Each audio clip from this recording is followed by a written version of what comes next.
Hello, welcome to Cerulean Arts Gallery. Tonight we're speaking with Bill Brookover in conjunction with his Cerulean Arts Collective Exhibition, which is on view now through July 27th. Hello, Bill. Hey, Mike.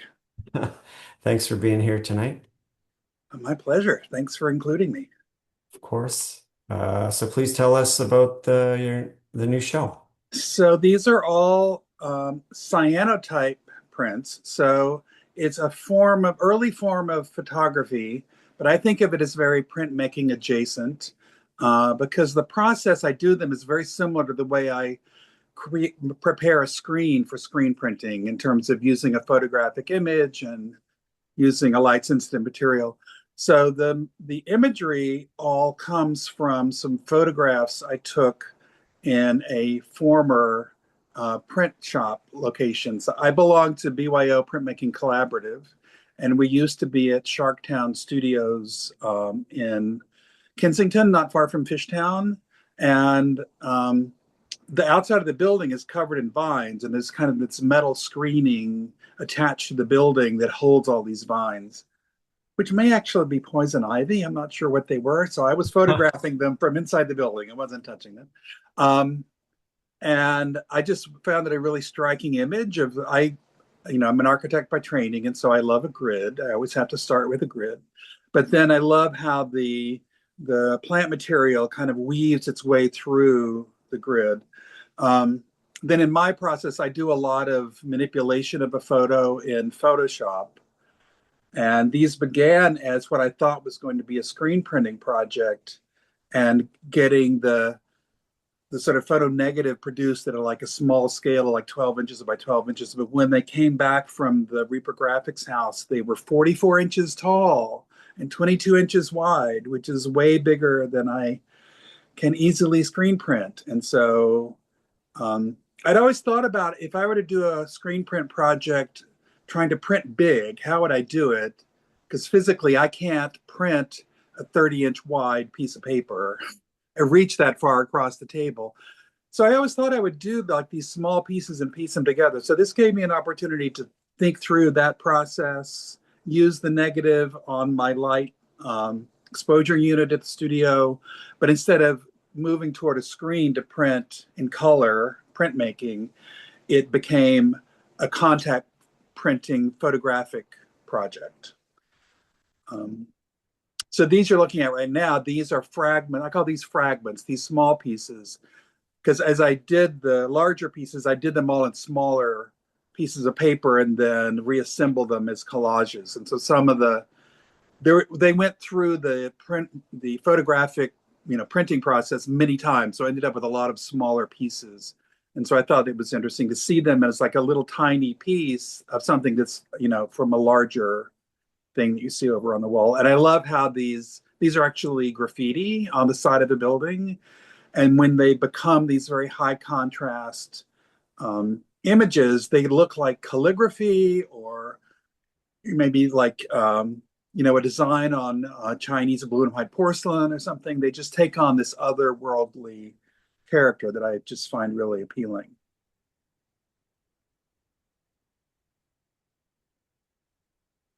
So as Tina's panning across here, you see the full size pieces of the graffiti photographs, and the one on the left and the one on the big ones on the left and right, they're actually positive negative versions of each other. So the one on the left, you've got more blue lines on a white background.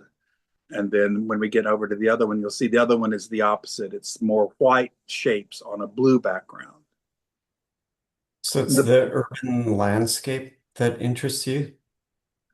well, I think about landscape a lot. So I'm trained as an architect. My career was with the National Park Service, doing historic preservation of historic buildings and industrial sites and cultural landscapes. And so I'm thinking about all those kind of imagery all the time. It's like in a big mix in my head.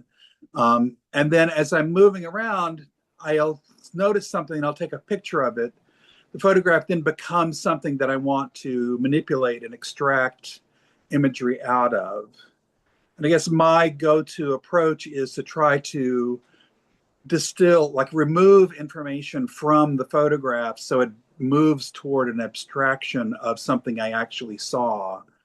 Um, and then you can read into it landscape forms, calligraphy, faces. Um, our brains are kind of programmed to try to find the structure of a face when we're looking at something and don't know what it is. Like it must be a face. Um, so this one kind of like goggles, so like big circles, kind of look like um, glasses or something. Like I don't know. Mhm.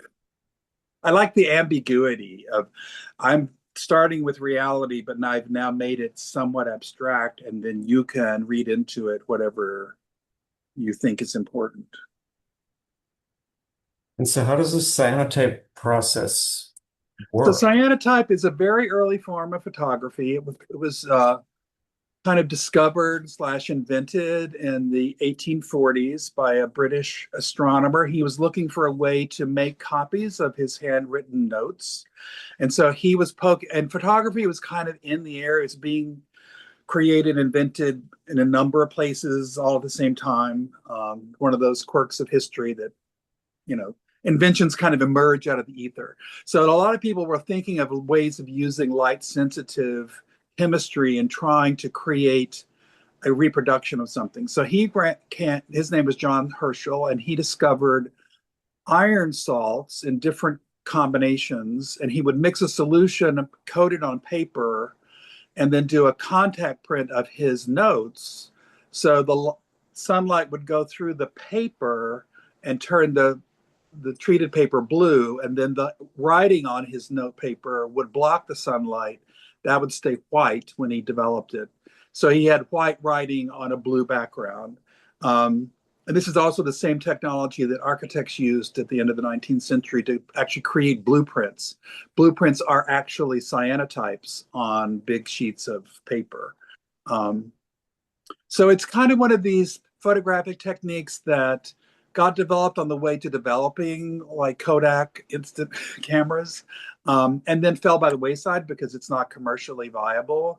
But artists love to kind of go back and re-establish old analog failed technologies and make them into something workable. So there's a lot of interest in cyanotype. I actually took workshops at Fleischer Art Memorial and also at the Halide Project, and kind of learned how to do it. And then I realized, oh, this is something I could actually do in my printmaking shop with an exposure unit and using these big negatives. So the things we're looking at now, these were some of the negatives that came back from the firm I ordered my big film negatives from to use for screen printing. I thought these were going to be 12 by 12. They came back 44 inches high.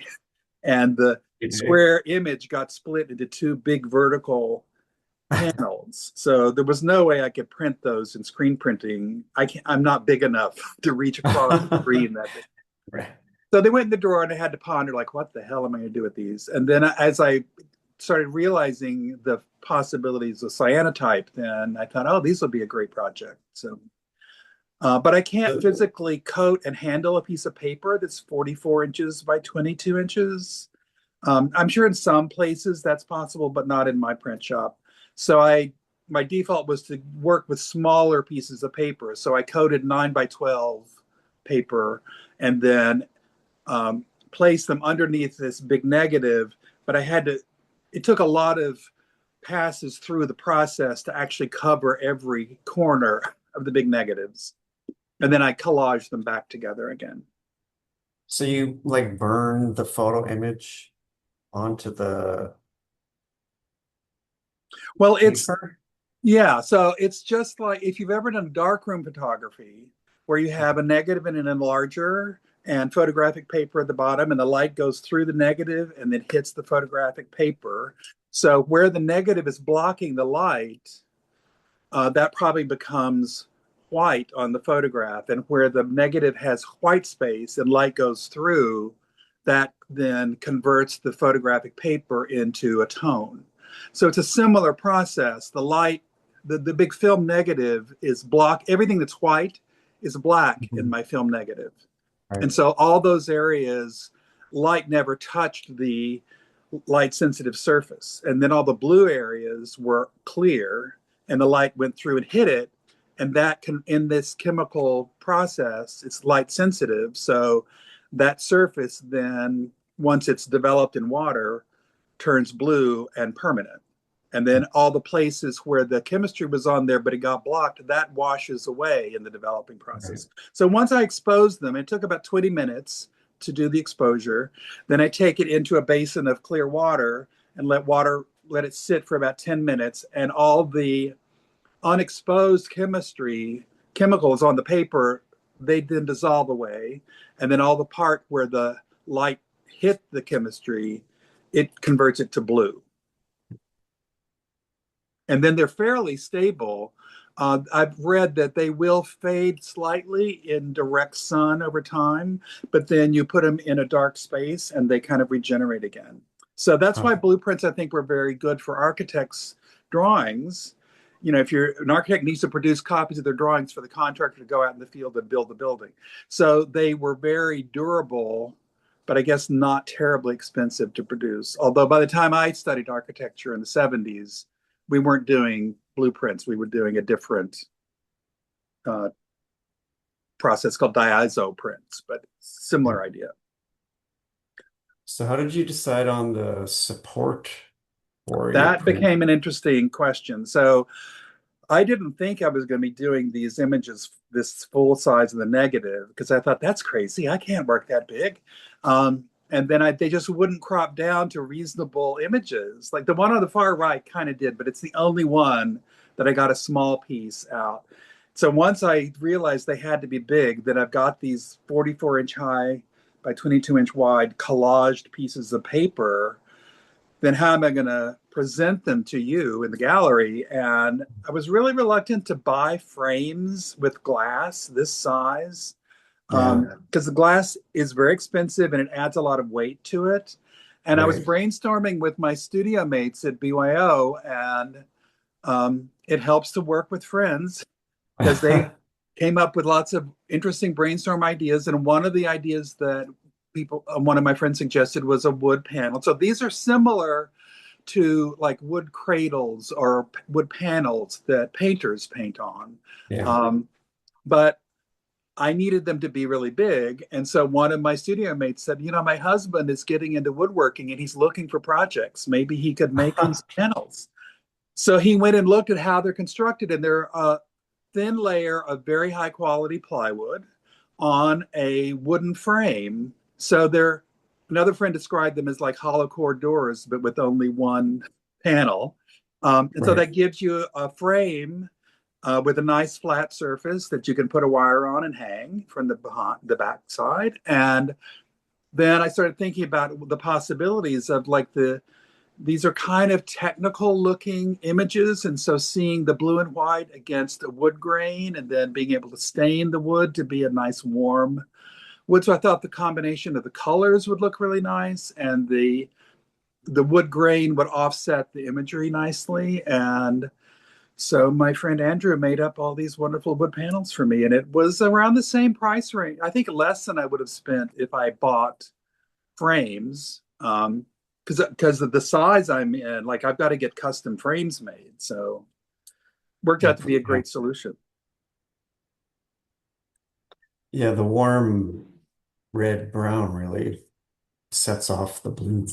Yeah, that's what I thought. The cyanotype is kind of a warmish blue, as your cerulean ceiling is. It's a different Mhm. blue, but it's a warmish blue. And so the nice warm kind of walnut stain looks really nice. It's a nice kind of vibration, kind of an orangey kind of in a blue. And so that's an Mhm. interesting color contrast. So the companion to cyanotype is Van Dyke Brown, right? Well, so there's a lot of ways you can move away from the blue in cyanotype. So you can bleach them after they're fully developed and dried. You can go back into a bath and bleach them and then tone them with different products. So Van Dyke Brown is a colorway that you can end up with. If you tone them with soda ash, they become like a dark wine burgundy color.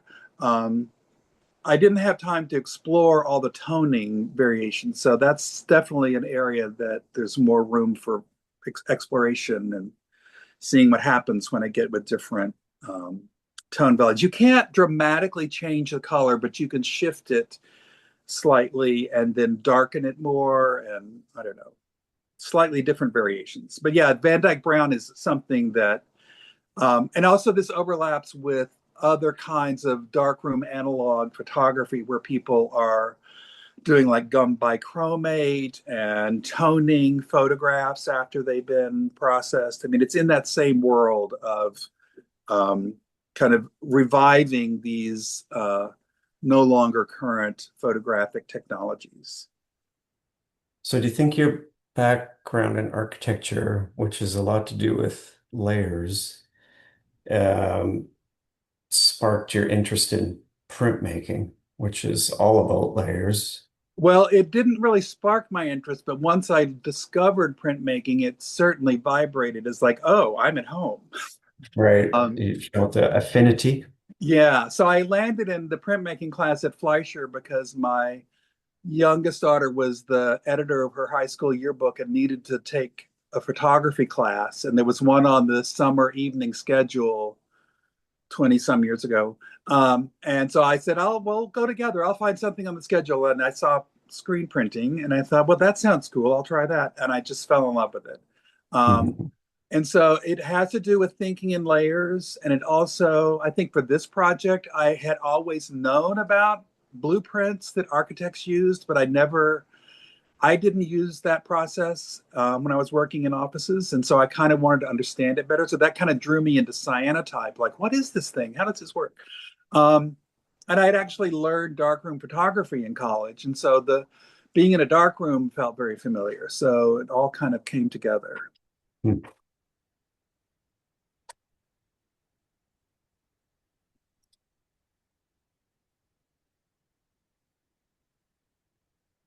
I love seeing these little isolated fragments because like holding your fingers and cropping out a corner of something and then trying to see where is it in the bigger piece? Where did it come from? This is also a project that I had a start. Like I knew I had these big negatives I wanted to work with, and I knew I wanted to play with cyanotype, but I didn't really have a clear idea of where it was going. And so part of my architecture training, they may not tell architects this anymore, but this was in the late 60s and 70s, um, to not try to preconceive a solution. Like when you're given a problem, like you've got for architecture, it's like there's a function that needs to be solved and a piece of ground and a budget or so many square feet, and like don't jump to preconceived solutions. Try to explore what are the possibilities and what are the options. And so that's the kind of way I approached this project. I had these big negatives because I was exposing them piecemeal. It took a lot of time before I could actually see what one of those big collages were going to look like altogether. And I kept thinking, oh, I'll find small fragments out of it that'll make sense. And then they just didn't make sense. So I just really had to listen to my gut as I went through the work of exposing all these different things and seeing what they really looked like. And then I realized, oh, they've got to be big. Well, it's a great show, Bill. Well, thank you. Thanks for the opportunity. Of course. And the show is up through July 27th. We hope people come down to check it out. I will And be Bill, you're there going on to be Sunday here on afternoon. Sundays. That's right, every Sunday. Yeah. And the work is also available on our website, ceruleanarts.com. Thank you. So thanks again, Bill, for being here and have a great night. You too. Thank you.